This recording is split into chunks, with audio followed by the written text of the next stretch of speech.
অনেকদিন পর আবার ফিরলাম। এতদিন ব্যক্তিগত কিছু ব্যস্ততা থাকায় ইউটিউবে আসা হয়নি। আজকের গল্পটা থাকছে জলদাপাড়ার হাতি সাফারি নিয়ে। তাহলে চলো আজকের জার্নি শুরু করি। 13149 কাঞ্চনকন্যা এক্সপ্রেসে। তারিখটা ছিল 23শে ফেব্রুয়ারি 2026। প্রতিবারের মতোই ট্রেন ছাড়লো রাত 8টা 30-এ। এবারের এই ট্রিপটা ছিল মূলত ফ্যামিলির ট্রিপ। আমাদের টিকিট ছিল এসি 3 টায়ারে।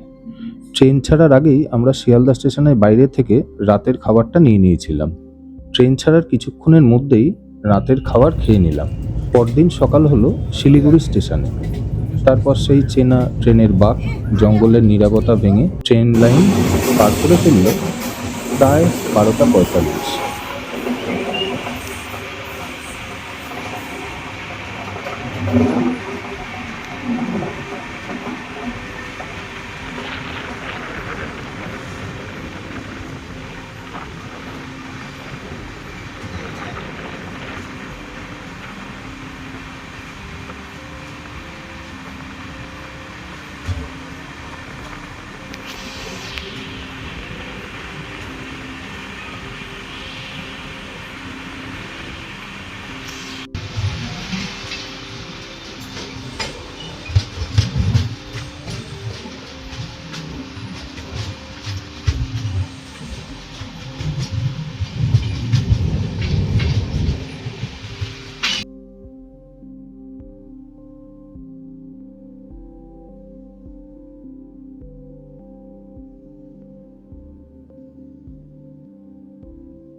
আমরা এসে পৌঁছালাম নিউ আলিপুরদুয়ার জংশনে, যেখানে আমাদের জন্য অপেক্ষা করছিল জোড়া অটো।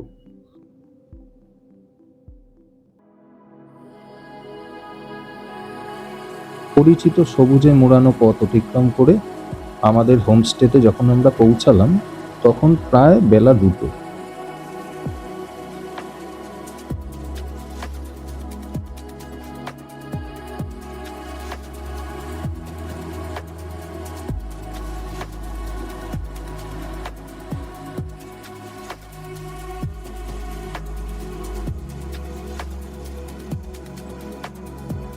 দুপুরের খাবার সেরে তাড়াতাড়ি একটু রেস্ট নিয়ে আমরা বেরিয়ে পড়লাম খুব পরিচিত জয়ন্তী নদীর পাড়ে।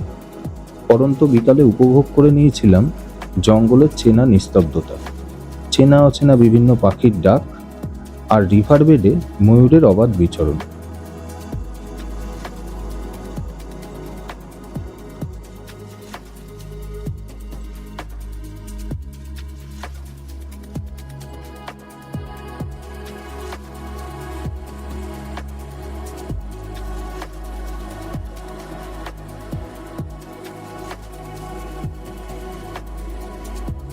ঘন্টাখানেক সময় কাটিয়ে ফিরে এলাম হোটেলে।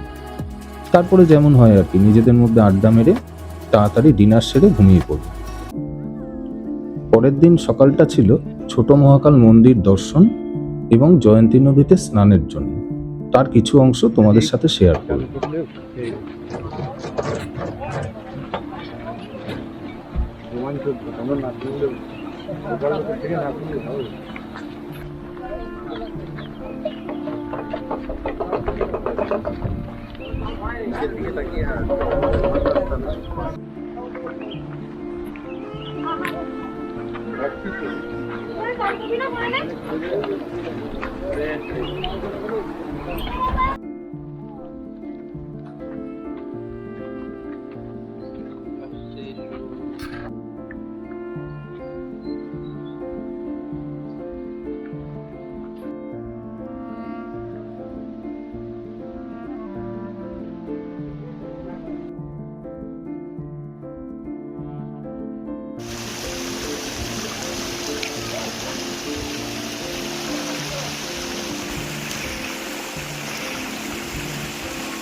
মহাকাল মন্দির দর্শনের পর হোটেলে ফিরে দুপুরের লাঞ্চ।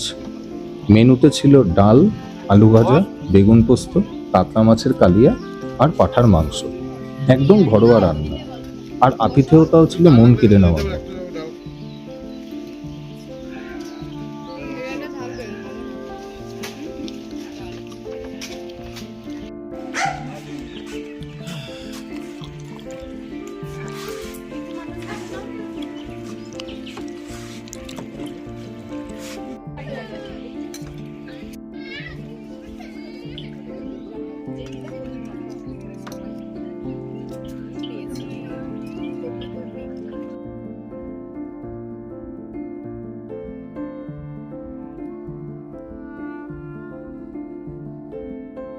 খাওয়া দাওয়া সেরে একটু বিশ্রাম নিলাম, বেরিয়ে পড়লাম বিকেল 4টে নাগাদ বাদলের জিপসি গাড়িতে জয়ন্তী কোর সাফারি করতে।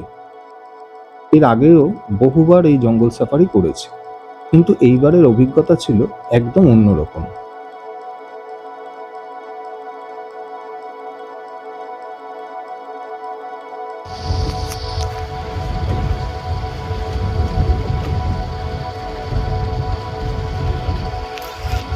চারিদিকে দেখতে থাকো।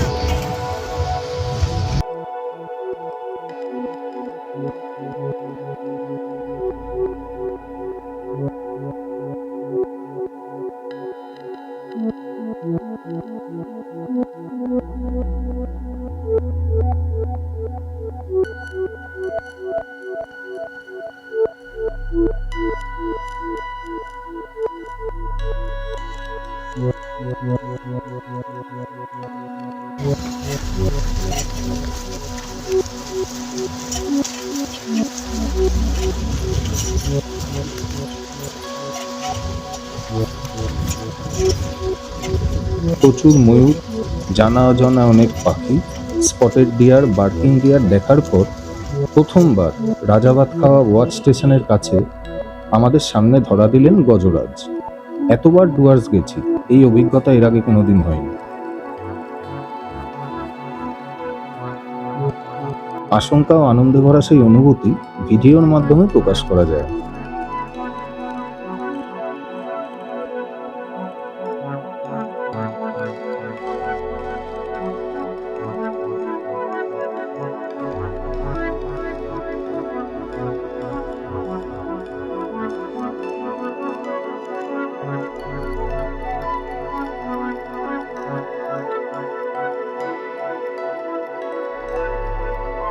ভাগ্যলক্ষ্মী যেন আমাদের সেদিন সুপ্রসন্ন ছিল। ফেরার সময় অন্ধকারে রাস্তার মধ্যে আবার দেখা হলো তাদের সাথে।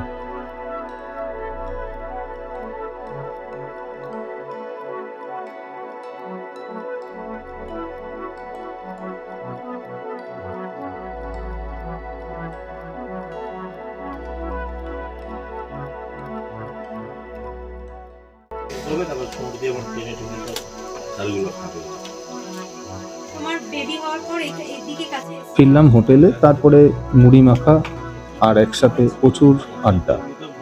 আর আড্ডার নাম দিলাম আড্ডা উইথ বাদল।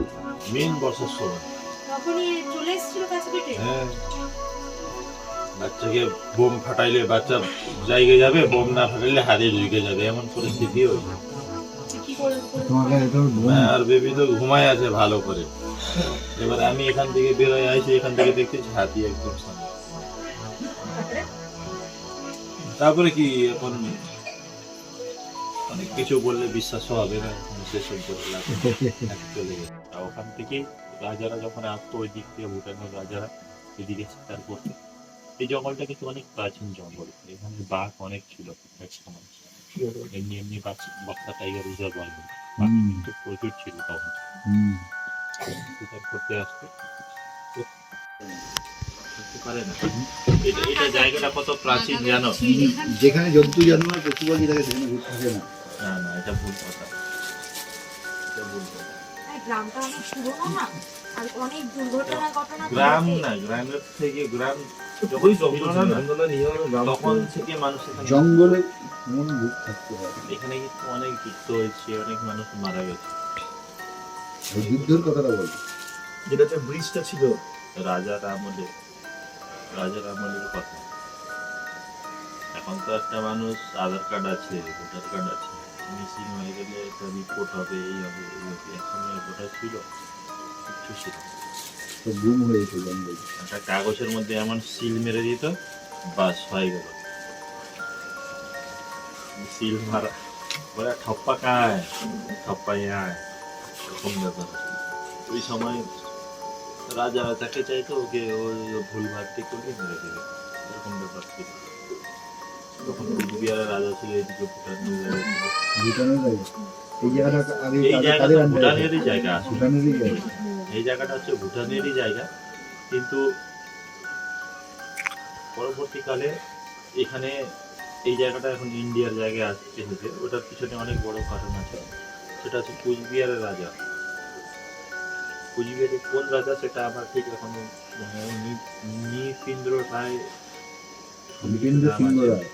শুরু করছে এই জিনিসটা, একবার দুইবার না, বহুবার ঠিক করছে। রাত্রিতে অনেক সময় আমরা বলি যে এই মহাকাল বাবা চলে যাচ্ছে, তুমি খাও, খাওয়া দাওয়া করে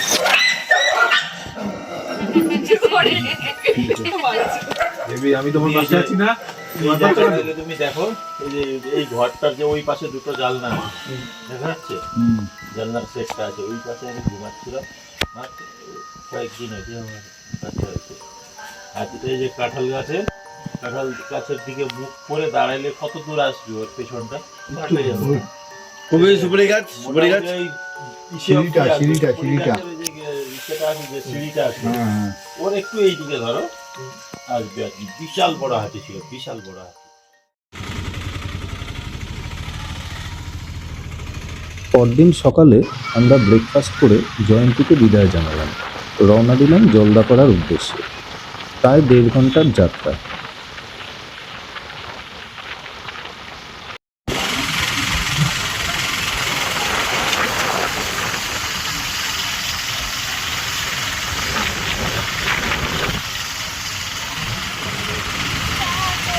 আমরা এসে পৌঁছালাম আমাদের এবারের গন্তব্য অরণ্যের দিনরাজ্য, জলদাপাড়ার খুব পরিচিত একটা হোমস্টে।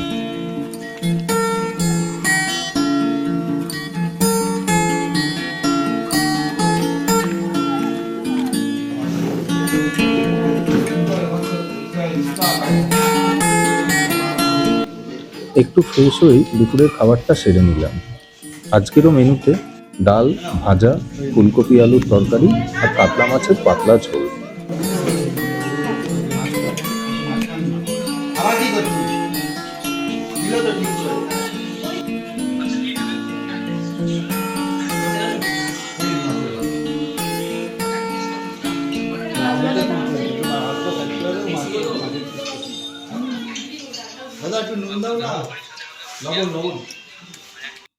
সন্ধ্যায় আমরা ছেলেরা কজন মিলে গেছিলাম জলদাপাড়া ফরেস্ট রেঞ্জ অফিসে, কারণ পরদিনের হাতি সাফারির জন্য আমাদের পাস সংগ্রহ করতে হবে, যেখান থেকে আমাদের নির্ধারিত গাইডও ঠিক করে দেওয়া হবে।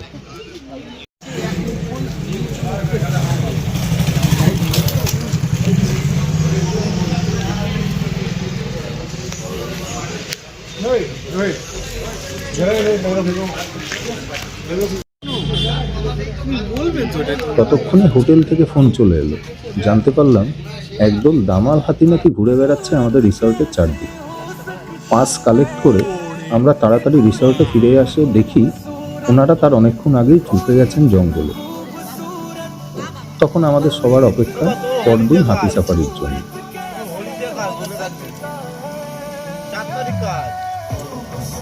পরের দিনটা ছিল আমাদের কাছে খুব স্পেশাল।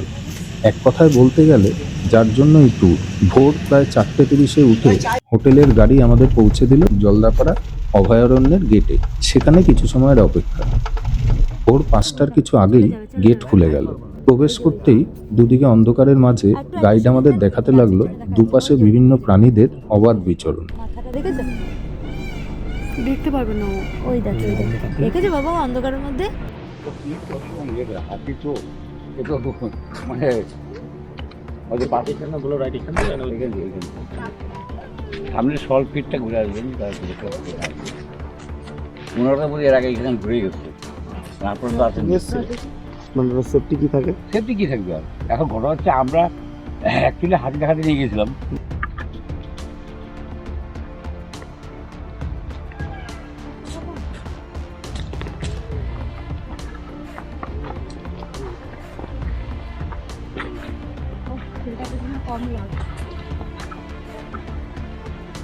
আমরা পৌঁছে গেলাম সবার পরিচিত অলং বাংলোর সামনে।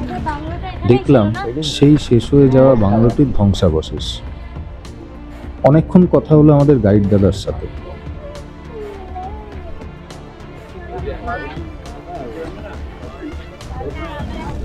কিছু সময়ের মধ্যেই এসে হাজির হলো 3টি প্রকাণ্ড হাতি সাফারির জন্য।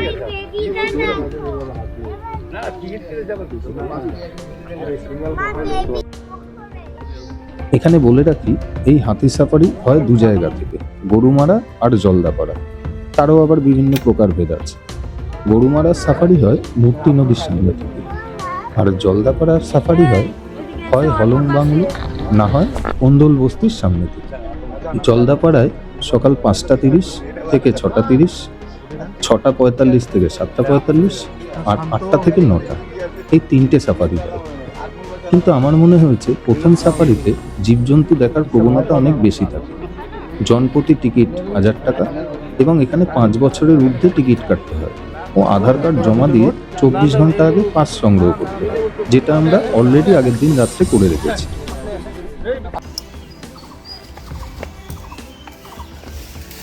একে একে টিকিট দেখে আমরা উঠে বসলাম হাতির পিঠে। ওয়েদার বেশ ঠান্ডা ছিল। কনকনে ঠান্ডা হাওয়া উপেক্ষা করে উত্তেজনায় তখন বুক ধুকপুক করছে সকলে। শুরু হলো জঙ্গলের মধ্যে দিয়ে আমাদের হাতি সাফারি। প্রথমটা একটু ভয় লাগলেও আস্তে আস্তে সময়ের সাথে ভয়টা কেটে গেছিল।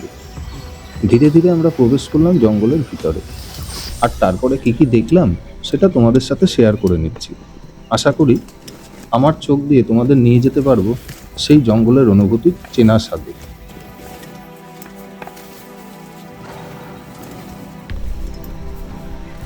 আর এবার আমি ওরকম ফাঁকা জায়গায় বাচ্চাকে নিয়ে গন্ডার দেখেছি। সবাই জিপসি করছে।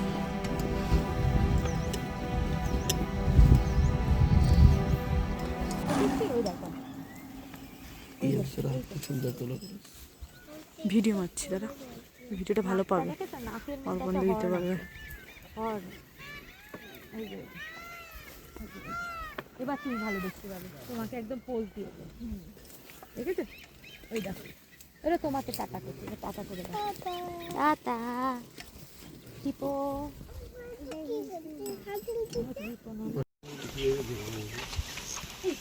ভিডিও মারতে হবে না।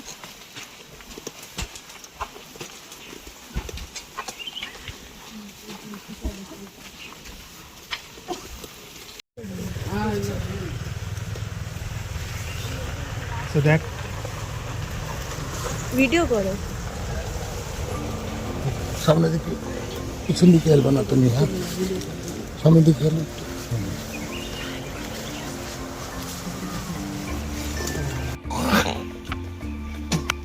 মাই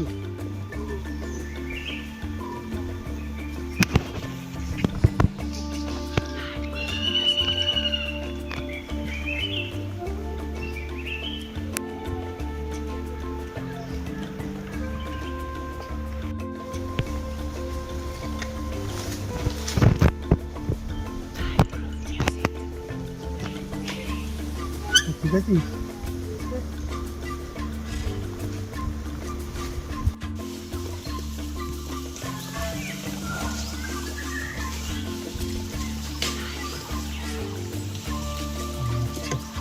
মাইল মাইল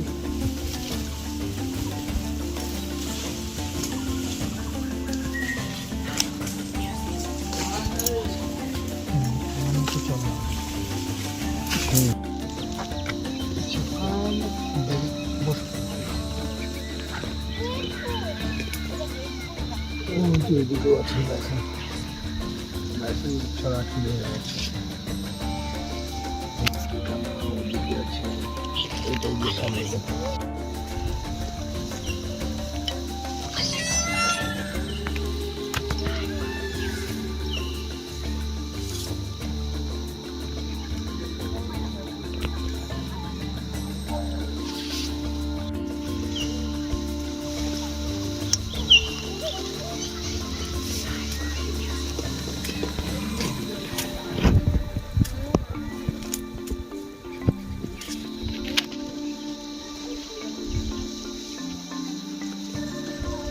মাইল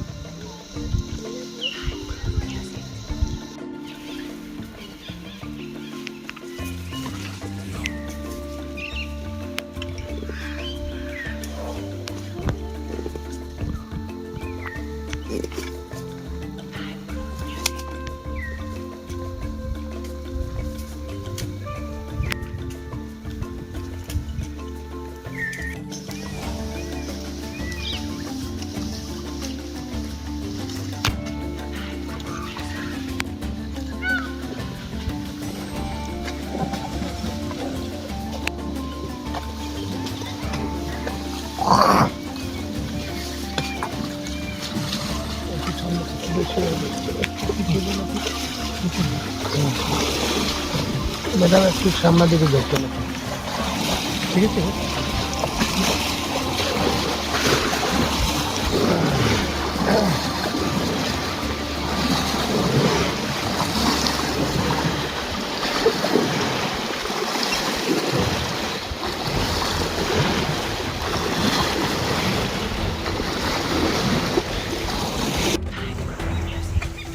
এই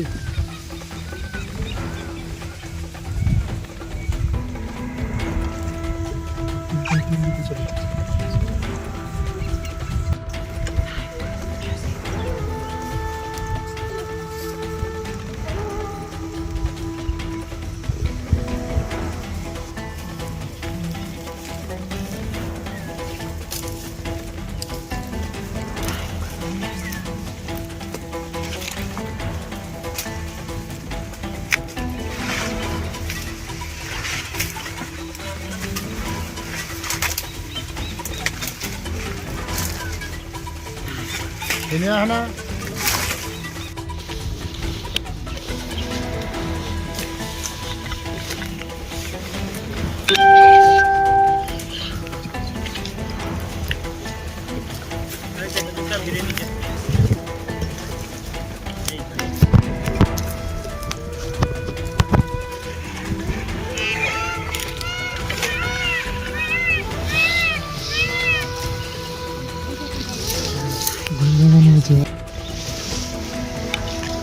পিছনে বেশি হলে মারতে হবে।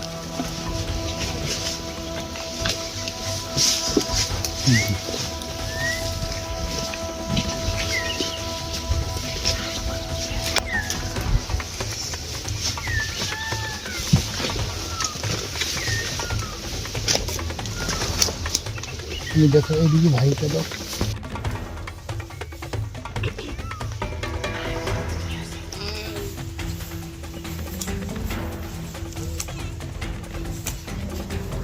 এই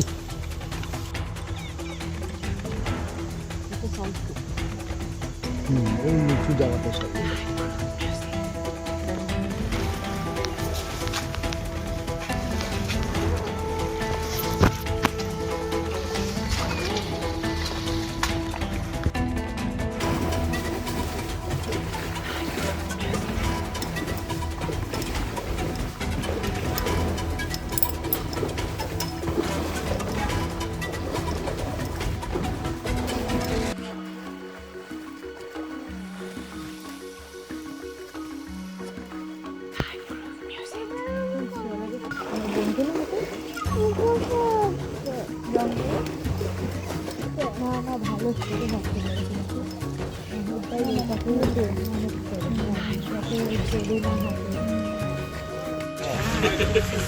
মুখস্থ করতে হবে।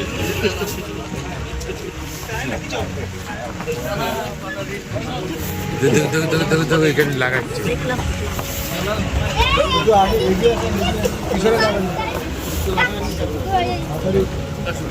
ওকে তো বলতে চাই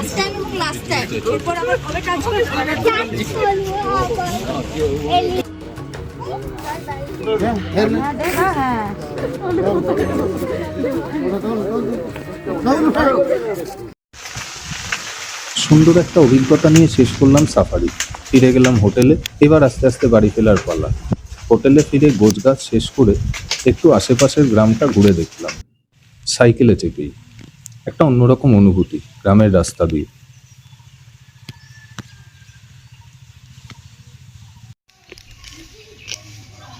লাঞ্চ করে নিলাম তাড়াতাড়ি। মনটা তখন সবারই একটু ভারাক্রান্ত ছিল। তাও খানিকটা নিরুপায় হয়েই এবারের মতো বিদায় জানালাম উত্তরবঙ্গ। অপেক্ষা রইল পরের বারের জন্য।